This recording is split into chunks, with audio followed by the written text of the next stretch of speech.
बिस्मिल्लाहिर्रहमानिर्रहीम। हम 1.2 एक्सरसाइज कर रहे थे। इसके 7 क्वेश्चन मैंने अटेम्प्ट कर दिए हैं। अब हम आज लास्ट 2 क्वेश्चंस अटेम्प्ट करेंगे। लास्ट 2 क्वेश्चंस में क्वेश्चन नंबर 8 पहला है। क्वेश्चन नंबर 8 की स्टेटमेंट कुछ इस तरह से है कि हमज़ा अपनी कुल आमदनी में से 20% मकान के किराए पर खर्च करता है और बकिया में से 70% घरेलू अखराजात पर। अगर इसे 1800 रुपये की बचत हो तो इसकी कुल आमदनी क्या होगी। अब हमें इसकी कुल आमदनी मालूम करनी है। एक्सरसाइज 1.2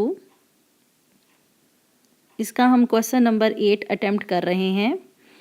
इसकी स्टेटमेंट में जो गिवन इन्फॉर्मेशन है वो मैं पहले यहाँ पे लिखूँगी। आमदनी का मकान के किराए पर फ़ीसद खर्च। अब जो उसकी टोटल आमदनी है उसमें से जो वो फ़ीसद आमदनी जो मकान के किराए पर जो खर्च करता है वो है 20%। बकिया अब उसके पास कितनी आमदनी में से बचता है हम वो निकालेंगे। बकिया फ़ीसद आमदनी, क्योंकि ये फ़ीसद का केस है इस वजह से हम 100 में से 20% माइनस कर देंगे तो हमारे पास बाकी उसकी आमदनी का हिस्सा आ जाएगा। अब जो बकिया उसके पास आमदनी है उसमें से वो 70% घरेलू अखराजात पर खर्च करता है। अब बकिया का हम निकालेंगे घरेलू अखराजात पर वो खर्च कितना करता है। तो हमें 70% का निकालना है। 70% उन्होंने बताया है तो 80% का अब 70% हम निकालेंगे कि कितना वो घरेलू अखराजात पर खर्च कर देता है। तो उसका प्रोसेस ये होगा कि हमें 70% को 80% के साथ मल्टीप्लाई करना है और इसको सॉल्व करेंगे तो आंसर आ जाएगा 56%। अब हम निकालेंगे आमदनी का फ़ीसद। आमदनी का फ़ीसद मकान किराया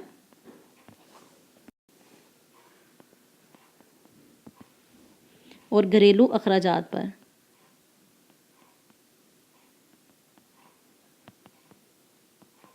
अब घरेलू अखराजात पर जो निकाला है वो हमने है जी 20 + 56। टोटल हमें निकाल लेंगे। टोटल आया है 76%। आमदनी का फ़ीसद बचत हिस्सा। फ़ीसद बचत हिस्सा इसका आएगा 100 में से हम 76 जो उसने ये दोनों पर मकान किराया घरेलू अखराजात पर खर्च किया है वो माइनस कर देंगे तो टोटल 24% में उसकी बचत हिस्सा आ जाएगा। अब यहाँ पर दिया गया है क्वेश्चन में कि उसको 1800 रुपये की बचत होती है। हमें उसकी कुल आमदनी मालूम करनी है। कुल आमदनी उसकी निकालने का तरीका ये है कि हम यहाँ पर जो उसके पास बचत है और जो फ़ीसद में जो बचत है उसको हम डिवाइड कर देंगे। फ़ीसद को जब हम सॉल्व करेंगे तो ये फ़ीसद का 100 मल्टीप्लाई हो जाएगा, क्योंकि जब हम इसे ओपन करते हैं तो ये ओवर में 100 आता है और जब डिवीजन के नीचे डिवीजन हो तो वही जो नीचे 100 आएगा वो ऊपर जाके मल्टीप्लाई हो जाएगा इसके साथ और 24 आ जाएगा। हम इसे सॉल्व करेंगे तो आंसर आ जाएगा 7500 रुपये। ये उसकी कुल आमदनी है जिसमें से वो 20% खर्च करता है मकान के किराए पर और बकिया में से वो 70% घरेलू अखराजात पर खर्च करता है। तो बकिया जो उसने खर्च किया वो 56% निकला। 56% के बाद हमने उनकी जो टोटल उसने खर्च किया उसको ऐड किया था तो 76% आ गया और 76% के बाद हमने आमदनी का फ़ीसद बचत हिस्सा निकाला तो वो 24% है और फिर हमने कुल आमदनी मालूम की है। ये टोटल इस सारे क्वेश्चन का कंक्लूजन है। एक्सरसाइज 1.2 का लास्ट क्वेश्चन अटेम्प्ट करेंगे। लास्ट क्वेश्चन की स्टेटमेंट कुछ इस तरह से है कि राहील की आमदनी रऊफ़ की आमदनी से 25% ज़्यादा है।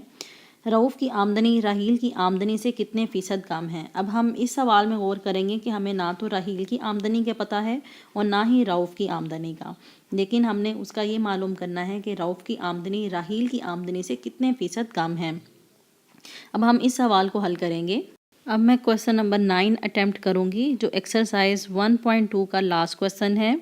इसमें राहील की आमदनी और रऊफ़ की आमदनी हमें मालूम नहीं है, लिहाजा हम इसमें फ़र्ज़ करें रऊफ़ की आमदनी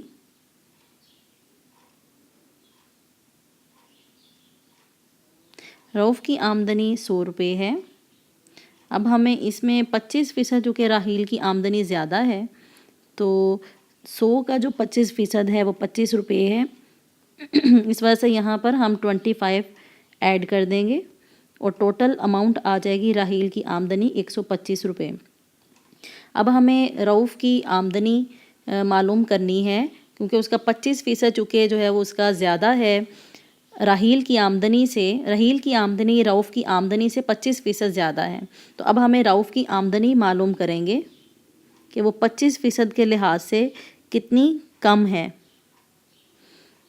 तो यहाँ पर इसका मालूम करने का तरीका ये होगा कि हम ऊपर पहले रखेंगे रऊफ़ की आमदनी और ओवर में रखेंगे राहील की आमदनी और मल्टीप्लाई बाय 100।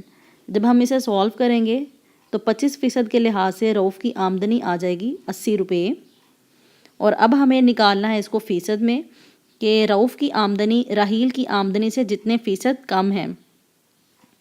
अब जो वो जितने फ़ीसद कम हैं तो वो 100 में से हम 80 माइनस कर देंगे, तो आंसर फ़ीसद में आ जाएगा कि वो 20% जो है वो कम है।